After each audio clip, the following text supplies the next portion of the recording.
அனைவருக்கும் வணக்கம் நண்பர்களே. நம்மளில் பல பேருக்கு வாழ்க்கையில் ஏதோ ஒரு கட்டத்தில் ஒரு பயம் கண்டிப்பாக வந்திருக்கும். ஐயோ, நமக்கு 7 சனி ஆரம்பிச்சிருச்சு, இனி எல்லாமே நஷ்டமாகுமோ, காரியமெல்லாம் தடையாகுமோ அப்படின்னு நினச்சி மனசுக்குள்ளேயே ஒரு பதற்றத்தோடு சுற்றிகிட்டே இருப்போம். ஜோசியர்கிட்ட போகிறதும் பரிகாரம் தேடுறதுமா இருப்போம். ஆனால் இன்றைக்கி உங்கள் மனசில் இருக்கிற அந்த பயத்தை அப்படியே தூக்கி போடுற மாதிரி ஒரு சூப்பரான ஆன்மீக ரகசியத்தை பற்றி தான் பேச போகிறோம். சனி பகவானே பயந்து யாருடைய பக்திக்கு முன்னாடி சரணடைந்தார் தெரியுமா? நம்ம ராமதூதன் அஞ்சனை மைந்தன் ஆஞ்சநேயரோட பக்திக்கு முன்னாடி தான். இன்றைக்கி வீடியோவில் அதை பற்றி ரொம்ப சுவாரஸ்யமாக பார்க்க போகிறோம். வீடியோவை முழுசாக பாருங்கள், எங்கேயும் ஸ்கிப் பண்ணாதீங்க, அப்போ தான் விஷயம் புரியும். முதல்ல இந்த கதை எப்படி ஆரம்பிச்சதுன்னு பார்ப்போம். சனி பகவான் தன்னோட கடமையில் ரொம்ப கராராக இருக்கக்கூடியவர். ராஜாவில் இருந்து பிச்சைக்காரன் வரைக்கும் யாரையும் விட்டு வைக்க மாட்டார். அவங்க கர்ம வினைப்படி பலன்களை கொடுப்பார். அப்படி ஒரு சூழ்நிலையில் ஆஞ்சநேயருக்கும் 7 சனி பிடிக்க வேண்டிய காலம் வருது. சனி பகவான் நேராக ஆஞ்சநேயர்கிட்ட வரார். வந்து, ஆஞ்சநேயா, உன்னோட கிரக நிலைகளின்படி உன்னை நான் பிடிக்க வேண்டிய நேரம் வந்தாச்சு. உன்னை 7.5 வருஷம் நான் பிடிச்சு ஆட்ட போகிறேன் அப்படின்னு சொல்கிறார். ஆனால் நம்ம ஆஞ்சநேயர் எப்படிப்பட்டவர்? உலகத்தையே மறந்த நிலையில் கண்ணை மூடி மனசார ஸ்ரீராம ஜெயராம ஜெய ஜெயராம அப்படின்னு ராமநாம தியானத்தில் முழுங்கியிருக்கார். சனி பகவான் வந்து சொன்ன எதையுமே அவர் காதில் வாங்கலை. ரொம்ப அமைதியாக தியானத்தை தொடர்ந்துக்கிட்டே இருக்கார். சனி பகவானுக்கு கொஞ்சம் கோபம் வந்துருச்சு.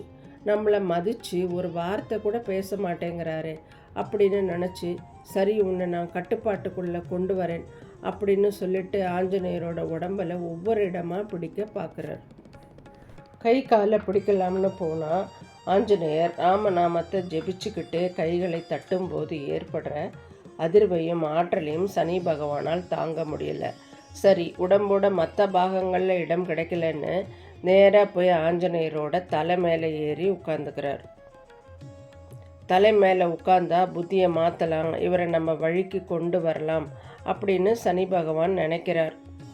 ஆனால் அங்கே தான் பெரிய ட்விஸ்ட்டு நடந்துச்சு நண்பர்களே. ஆஞ்சநேயர் தியானத்தில் இருந்து லேசாக கண்ணை திறந்து பார்க்குறார். தலை மேலே ஏதோ பாரமாக இருக்குன்னு புரிஞ்சுக்கிறார். அவர் சனி பகவான்கிட்ட சண்டைக்கெல்லாம் போகலை. ரொம்ப கூலாக என்ன பண்ணுறார் தெரியுமா? அப்படியே பக்கத்தில் இருக்கிற பெரிய பாறைகளையும் மலைகளையும் தூக்கி தன் தலை மேலே வச்சுக்க ஆரம்பித்தார். சும்மா ஒரு பாறை இல்லை நண்பர்களே, மலையையே தூக்கி தலை மேலே வைக்கிறார். இப்போ என்ன ஆச்சு? தலை மேலே உட்கார்ந்திருந்த சனி பகவான் அந்த மலைகளுக்கும் ஆஞ்சநேயரோட தலைக்கும் நடுவில் மாட்டிக்கிட்டார். பாறைகள் நசுக்க நசுக்க சனி பகவானால் அந்த பாரத்தை கொஞ்சம் கூட தாங்க முடியல. உடம்பெல்லாம் பயங்கர வலி, வேதனை. கடைசியில் சனி பகவான் முடியவே இல்லை, என்னால் முடியவே இல்லை ஆஞ்சநேயா, என்னை மன்னிச்சிடுங்க, என்னை விட்டுடுங்க, உங்களோட பலமும் பக்தியும் எனக்கு புரிஞ்சு போச்சு, உங்கள் தலை மேலே உட்கார்ந்தது என் தப்பு தான், அந்த பாறைகளை இறக்குங்க அப்படின்னு சொல்லி அலறி ஆஞ்சநேயரோட காலடியில் சரணடைஞ்சிட்டார்.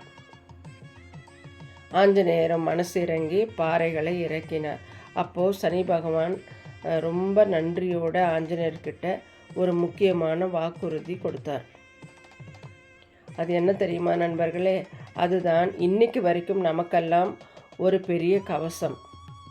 சனி பகவான் சொன்னார், ஆஞ்சநேயா, உன்னை வணங்குறவங்களையோ அல்லது உன்னோட இதயத்தில் இருக்கிற அந்த ஸ்ரீராமபிரானோட நாமத்தை, அதாவது ஸ்ரீராம ஜெயம் அப்படிங்கிற மந்திரத்தை மனசார ஜபிக்கிறவங்களையோ என் வாழ்நாளில் நான் நெருங்கவே மாட்டேன். அவங்களுக்கு 7 சனி காலம் நடந்தாலும் சரி, அஷ்டம சனி நடந்தாலும் சரி, அவங்களை நான் துன்புறுத்த மாட்டேன்.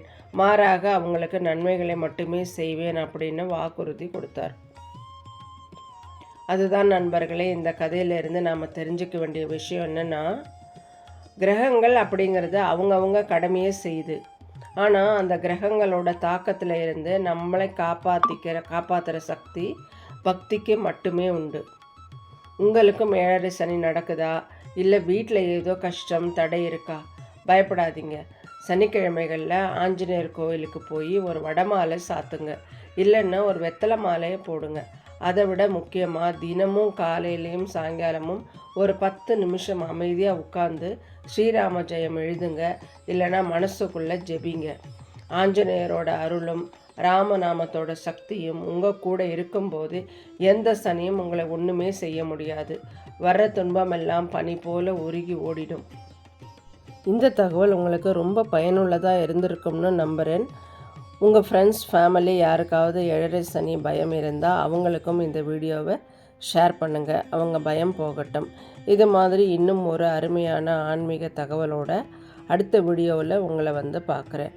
மறக்காமல் நம்ம சேனலில் லைக் பண்ணுங்கள், ஷேர் பண்ணுங்கள், சப்ஸ்கிரைப் பண்ணி சப்போர்ட் பண்ணுங்கள் நண்பர்களே. ஸ்ரீராம ஜெயம்.